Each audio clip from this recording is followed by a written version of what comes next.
Hi guys, first time kong mag-voice over. Quiet. Ayun nga, narinig niyo yung anak ko, quiet daw. Sabi nila, ito daw yung pinakamalaking kidzuna. Kaya naman, ito at pumunta kami after ng Christmas party ng anak ko. Dito na nga kami dumiretso at maaga pa nga to, kaya makikita nyo kami pa lang yun nandito sa loob. Sa sobrang excited nga ng anak ko, hindi na alam kung anong uunahin. Umpisa pa lang napapagod na ako kakahabol sa kanya. Kaya ayan, nag-video-video na lang muna ako habang naglalaro siya. Solong-solo nga namin dito kasi halos wala talaga kaming kasama. Niyayaya na nga ako nitong isang maglaro. Hindi malaman kung saan ba talaga pupunta. Pagkatapos nga namin dito, lumipat naman kami sa may kabila. Yan na nga, nagsimula na nga siyang mag-akyat-akyat. Medyo natatakot nga ako kasi baka mahulog siya.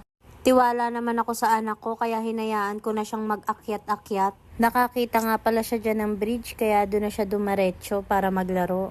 Eto nga at for the sunod na naman ng nanay.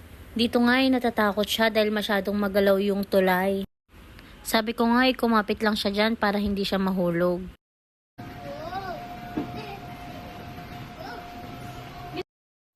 Ayan nga at bumaba na siya. Napagod na siguro kasi sobrang alog ng tulay. Sabi niya siguro mas mabilis yung ganto. Sunod naman dito kami nagpunta at ayan nga gapang-gapang lang siya dyan. Habang pakanta-kanta pa siya. Ang labas nga nito yung sa zipline na.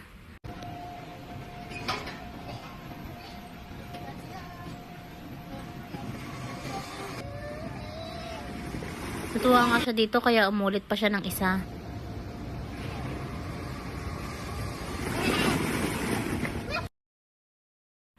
Dalawang kidzuna pa lang naman yung napuntahan namin. Dito sa Festival Mall at sa Robinson's Galleria South. Mas malapit kasi kami sa may Robinson's Galleria South kaya dun ko siya dinadala. Nakita niya nga rin pala tong bike kaya ayan nag-bike muna siya dito. Pero saglit lang din at tumayo agad dahil pumunta dito sa may trampoline para magtatalon-talon. Ang kulit nga dalawa lang kaming mag-ina dito, kala mo inarkila namin. Napadaan nga ulit kami dito sa may tulay. Pero ngayon kasama na ako. Pinakita ko nga sa kanya kung paano ako tumulay para pag siya naman alam niya na kung anong gagawin niya. It's okay.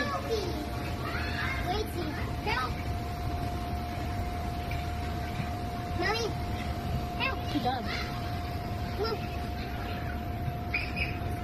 It's okay. Wait.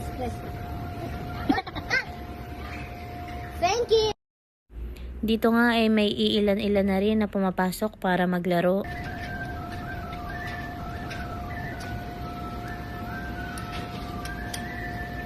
Eto. Thank you. Welcome. Meron nga rin pala ditong sand kung saan pwede kang maglaro ng mga excavator. Gustong-gusto nga ng anak ko tong mga gantong excavator. Meron nga rin pala sila ditong mga bota para hindi pasukin ng buhangin yung mga medyas. Kaya lang dito sa part na to nalobat ako, nakakainis. Hindi ko na masyado na video yung paglalaro niya. Pasensya na po sa pag-voice over ko, first try lang po. Salamat po sa panonood!